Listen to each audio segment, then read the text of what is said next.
മെഴുക്കുപുരട്ടി തയ്യാറാക്കിയാലോ? നാടൻ വിഭവമായ കൂർക്ക മെഴുക്കുപുരട്ടി എങ്ങനെ തയ്യാറാക്കാമെന്ന് നോക്കാം. അതിന് വേണ്ട ഇൻഗ്രീഡിയൻസ്: ഒരു 250 ഗ്രാം കൂർക്ക നന്നായിട്ട് വൃത്തിയാക്കി കഴുകി നീളത്തിൽ കട്ട് ചെയ്ത് വെച്ചിട്ടുണ്ട്. കട്ട് ചെയ്യുന്നത് നമ്മുടെ ഇഷ്ടത്തിന് നമുക്ക് കട്ട് ചെയ്യാം. ഞാനിവിടെ നീളത്തിലാണ് കട്ട് ചെയ്തിരിക്കുന്നത്. അത് 250 ഗ്രാം കൂർക്ക. പിന്നെ ഒരു 4 വറ്റൽമുളക്, അത്യാവശ്യം വലിപ്പമുള്ളത്, ഒത്തിരി വലുതല്ല, ഒരു മീഡിയം സൈസ് വറ്റൽമുളക് 4 എണ്ണം.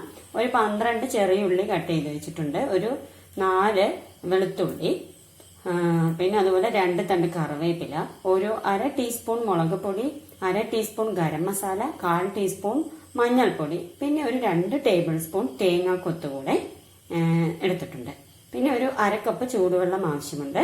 പിന്നെ ആവശ്യത്തിന് ഉപ്പ്, ഒരു 1/2 ടീസ്പൂൺ കടുക്. ഇത്രയും ഇൻഗ്രീഡിയൻസ് ഉണ്ടെങ്കിൽ വളരെ ടേസ്റ്റിയായ കൂർക്ക മെഴുക്കുപുരട്ടി നമുക്ക് തയ്യാറാക്കാം. ആദ്യമായിട്ട് നമുക്ക് ഈ കൂർക്കയിൽ മഞ്ഞൾപ്പൊടിയും ആവശ്യത്തിന് വെള്ളവും, കൂർക്ക വേവാൻ ആവശ്യമായ വെള്ളം ചേർത്ത് നമുക്ക് വേവിക്കാനായിട്ട് വയ്ക്കാം. കൂർക്കയിൽ മഞ്ഞൾപ്പൊടി, ആവശ്യത്തിന് വെള്ളം, അതുപോലെ ആവശ്യത്തിന് ഉപ്പ് ആഡ് ചെയ്തിട്ടുണ്ട്. ഇനി നമുക്കിതിനെ അടച്ചു വെച്ച് ഒരു 20 മിനിറ്റോളം വേവിക്കാം. അടച്ചു വെച്ചിട്ടുണ്ട്. ഇനി ഒരു 20 മിനിറ്റ് നമുക്ക് ലോ ടു മീഡിയത്തിൽ ഈ കൂർക്കയെ വേവിച്ചെടുക്കാം. വേവ് കൂടുതലായി പോകരുത്. അത്യാവശ്യം ഒരു 3/4 വേവ് ആകുമ്പോൾ തന്നെ നമുക്കിത് റിമൂവ് ചെയ്യണം. ഓക്കെ, അപ്പം നമുക്കൊരു 20 മിനിറ്റ് ഇതിനെ ലോ ടു മീഡിയത്തിൽ വെച്ച് വേവിക്കാം. നമ്മുടെ കൂർക്ക വേകുന്ന ഈ സമയത്ത് നമുക്ക് ഈ വറ്റൽമുളക്, അതുപോലെ വെളുത്തുള്ളി, ചെറിയുള്ളി ഇതൊന്ന് ക്രഷ് ചെയ്ത് എടുത്തിട്ട് വരാം. കൂർക്ക എന്തായാലും നോക്കാം.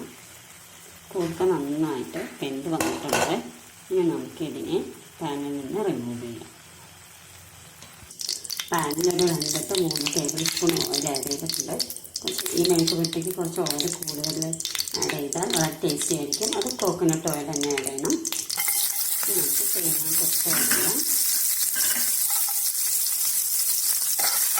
ഇതിന് ഒന്ന് ഗോൾഡൻ ബ്രൗൺ നിറം മാത്രമുള്ള വരെ ഒന്ന് സോട്ടാക്കി വെക്കണം. സോട്ടായി വരുന്നത് നമുക്ക് ഇതിലേക്ക് കടുക് ആഡ് ചെയ്യാം.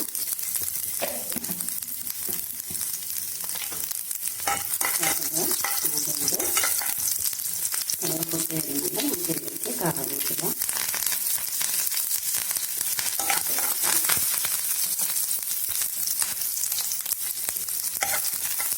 ഇതിലേക്ക് നമ്മൾ ചതച്ച് വെച്ചിരിക്കുന്ന ചെറിയുള്ളി, അതുപോലെ വറ്റൽമുളക്, വെളുത്തുള്ളി ഇതായിരുന്നു. ഈ വറ്റൽമുളക് ഒന്ന് ഗ്യാസിൽ തന്നെ വെച്ച് ചുട്ടെടുത്താൽ വളരെ ടേസ്റ്റി ആയിരിക്കും. ഞാനിവിടെ ചുട്ടെടുത്തിട്ടുണ്ട്. അതാണ് അതിൻ്റെ ഒരു പ്രത്യേക ഒരു ഫ്ലേവർ കിട്ടും. അതാണ് ഇവിടെ ചതച്ചെടുക്കാനായിട്ട് ഉപയോഗിച്ചിരിക്കുന്നത്.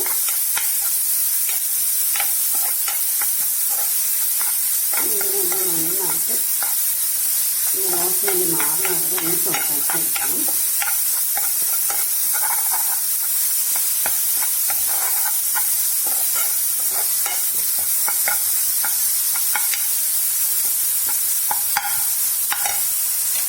ഒരു 5 മിനിറ്റോളം നമുക്ക് ലോ ഫ്ലെയിമിൽ വെച്ച് ഇതിന് സോട്ടാക്കിയെടുക്കാം.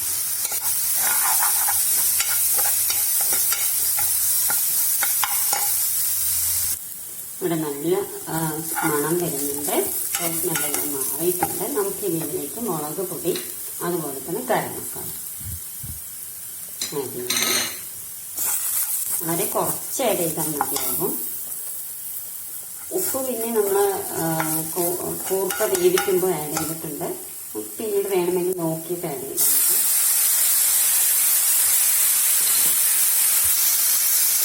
ഇപ്പോൾ വേണമെങ്കിൽ കുറവ് തോന്നുകയാണെങ്കിൽ ആഡ് ചെയ്യാം. ഞാനിത് ആഡ് ചെയ്യുന്നില്ല. അപ്പോൾ നമ്മൾ ഇവിടെ ഈ മസാലാസ് എല്ലാം ഈ കൂർക്കയിലേക്കൊന്ന് തിരിച്ച് കിട്ടണം. അതിനായിട്ട് ഒരു 1/4 കപ്പ് വേണ്ട, ഒരു 3-4 ടേബിൾ സ്പൂണ്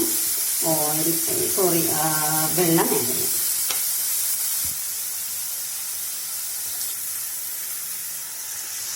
മതിയാവും.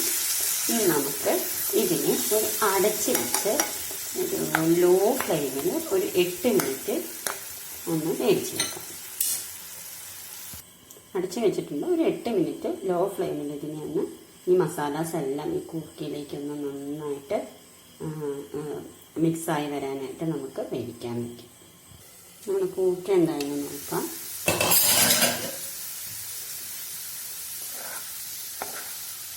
കൂർക്ക മെഴുക്കുപുരട്ടി ഏകദേശം റെഡിയായിട്ടുണ്ട്. മസാലാസ് എല്ലാം നമ്മുടെ കൂർക്കയിൽ നന്നായിട്ട് മിക്സായി വന്നിട്ടുണ്ട്. നമുക്കിനി ഇതിനെ സെർവിങ് ഡിഷിലേക്ക് ആക്കാം.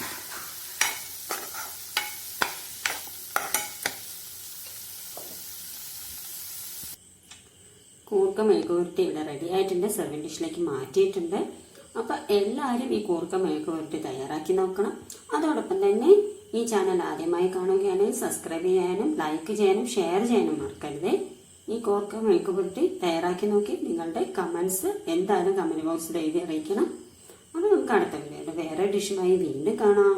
അതുവരെത്തേക്കും ബൈ.